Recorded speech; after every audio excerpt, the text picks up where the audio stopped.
Hi everybody. Remember, when you're drawing, use a really good pen or pencil. And just a second. Hello? Hey everybody, it's my pal Dave Goode out of New York. Yes? Oh. Hey everybody, I'm going to check my emails. He just sent me something to work on for today's Judo Comics TV. So Dave, what got you thinking about this particular Dr. Judo piece? Well, it's a funny thing. I was,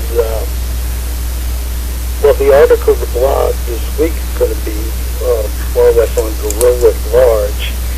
And I was thinking, hey, maybe Vance could do a Gorilla cover, homage cover to the Silver Age, where we had all those really great Gorilla covers from DC. Marvel really didn't do too many Gorilla covers, and I don't know why that is, because Steve Ditko did my favorite Gorilla. I mean, I know that's almost blasphemy, because Carmine Infantino is known as the Gorilla artist, but there's just something about a Ditko Gorilla to me. Don't forget Marvel, they have the Super Apes that briefly, not even in the same ballpark as DC on their account of gorillas, but it was something at least. And let me just remind you, in that first appearance of the Red Ghost and his super gorillas or super apes or whatever, super apes, because there were three. There was a gorilla, there was a baboon, and I believe the third one was an orangutan. Of course it was an orangutan. You got a gorilla and a baboon. The next one has to be an orangutan. Yeah. But the thing about that was, it's Fantastic Four. Yeah. And it's Lee and Kirby. But who did they get to do the inks? I haven't read that one in years. Was it Ditko? It was Ditko. And somewhere along the line, somebody said, "Hey, we're doing an 8 story. We need Ditko to do the finishing touches on this." Was that around the same? No, this was. Let's see. Do you remember when Ditko started doing the Hulk stuff? Let's see. Well, he did do the second issue. Right, with the metal guy, the metal melter or whatever his name. The second issue, the Toadmen from wherever the Toadmen. Oh yes. And that has got to be, there's a splash panel. I think it must be for the first chapter, and it's Ditko inking Kirby, and that's one of my favorite looks for the Hulk. Oh yeah. Yeah, but he did that Metal Master story, issue 6. That was the last issue of the Hulk before the feature was put into Tales to Astonish. And well, that's one of the things about Ditko's gorillas. They look just like that Hulk. It's like he has this huge upper body and these little tiny, almost bow legs, and it's just this incredible look to me. It reminds me sort of Dick the Bruiser. And here in Tennessee, so I don't know if you remember Dick the Bruiser. He was an AWA wrestler. I've seen him on videos. Yeah, there's just something about him. Well, part of that thing about the Hulk, in the early Hulk, I mean, right now we have a 10-foot, 2-ton or half-a-ton Hulk. But back then, he was basically the size of Andre the Giant. Yes. I mean, he was huge. He wasn't this Goliath. Do you remember in the intro to the Marvel Superheroes cartoon, they made him the shortest of the bunch of heroes when the opening animation, and it was like you had Submariner, Thor, Cap, and you had this squat Hulk. This tiny Hulk. It was like midget Hulk. Short. I wouldn't say tiny. Right. But in comparison, and like you said, nowadays the Hulk's like, huge. So on this piece I'm working on, we've got Dr. Judo, and he's hip tossing this gorilla, a man in a bad gorilla suit, a fun gorilla suit, Right. And what do you call this certain judo move he's doing here? Well, it's a a variation of the Harigoshi technique, and the reason he's grabbing the chain is, well, he's a gorilla. He's not wearing a gi. Right. And he needs something to grab onto. So, well, it's more of, I'm going to say it's a combination of the Harigoshi, but it's also a wrestling hip twist. Yeah. Of course, he's under, as I said, he's not wearing a gi, so he's underhooking the arm, because there's nothing really to grab onto. Very true. Excuse me. I did. Oh, I did that well. Okay. You know, that's part of what Dr. Judo is. When I created him, remember, he is a judo expert.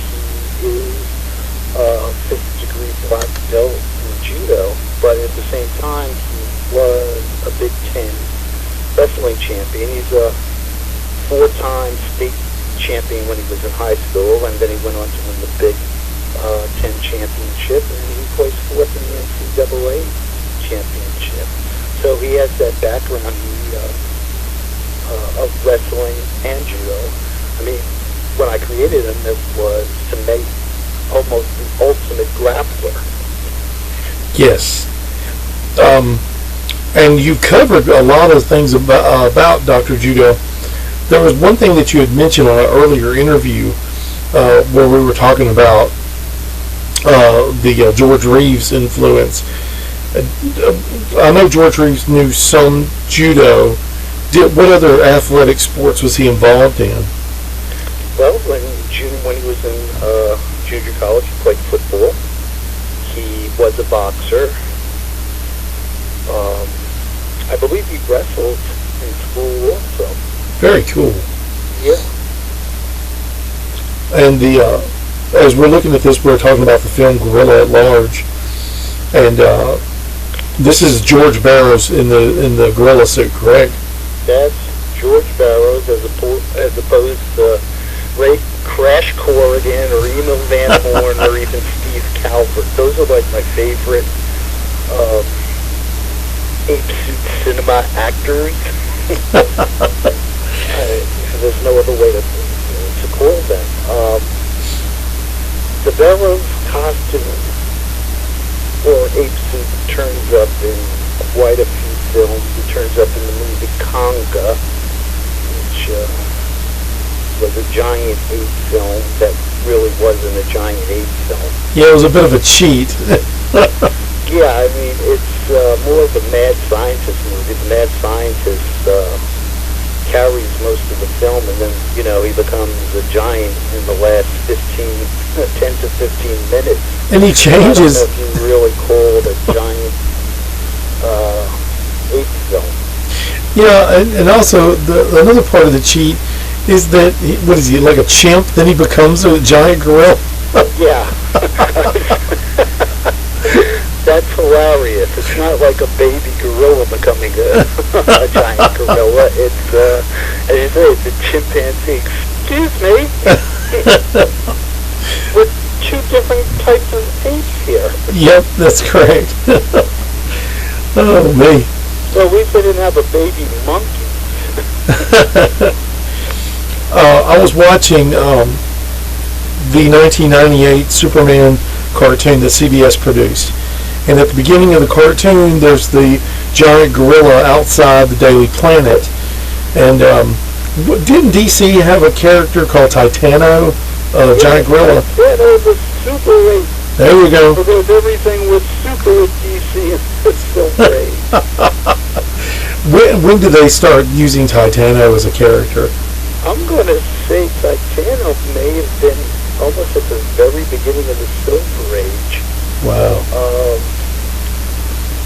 1959, 1960. Wow. Don't hold me to that. As you know, I'm getting older. No. You know, brain cells are dying. Yes. On the Fleischer Superman cartoons, they have a giant ape in that as well. Not as giant as a King Kong, yeah. But that was like, for that time, that was pretty dark cartoon, you know. Well, you know, he was it depends on what you call a giant ape. He's about Joe Young size. He's not Kong size. Right. He's about mighty Joe Young size. Yes, that's what I thought. And the funny thing that always gets me is that gorillas aren't that big. No. And people have this tendency to think of gorillas as being, your typical comic book gorilla. People are like, they're Hulk-sized, and they're not. A gorilla, they average about 5'8", 5'9" in height, and the proverbial 600-pound gorilla is like total fantasy. Gorillas run about 450 in weight. Now, they're incredibly strong, of course. They're like, a single gorilla is about as strong as 10 men. That's the funny thing about the movie Mighty Joe Young, where he has the famous tug-of-war against the strong men. That's it. I mean, a gorilla is as strong as 10 men. But Joe Young did not have to be a 10, 12-foot gorilla to win that tug-of-war.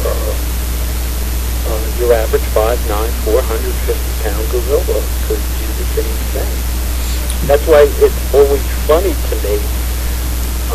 I don't know if you've seen the recent Tarzan movie. No, I haven't had a chance yet. Okay, spoiler alert. It won't be too surprising to you. Tarzan actually fights a great ape. I'm saying great ape. That's the term that Burroughs used. The great apes were supposedly stronger than gorillas. But guess what? The great ape wins. I mean, there is no reason in the world that Tarzan, unless he's some sort of mutant, and I get into, arguments with Tarzan fans, Burroughs fans all the time about this. There's no way Tarzan should be able to beat a gorilla in a wrestling match. Now, what was the theory that was going around for a while, that Tarzan and Doc Savage were somehow related or something? Okay, we're not going to get into that. That was Philip Jose Farmer, and I won't go into it. I mean, I'm sure there are people out there who already know what you're talking about. Yes. I mean, if you're a fanboy, you know what Vance is talking about right now. Well, I guess we're about through with the drawing, as you can see here, and it looks pretty sharp. And Dave, thank you for being on the show, as always. Okay, glad to be here. Well, we're hoping next time you'll be here on the camera, so there you go. Okay, I'm going to have to schedule another trip down to Tennessee. There you go, brother. All right, thank you, and we'll talk to you later, my friend. Okay, so long. All right, and we're clear. And I'm going to stop the tape.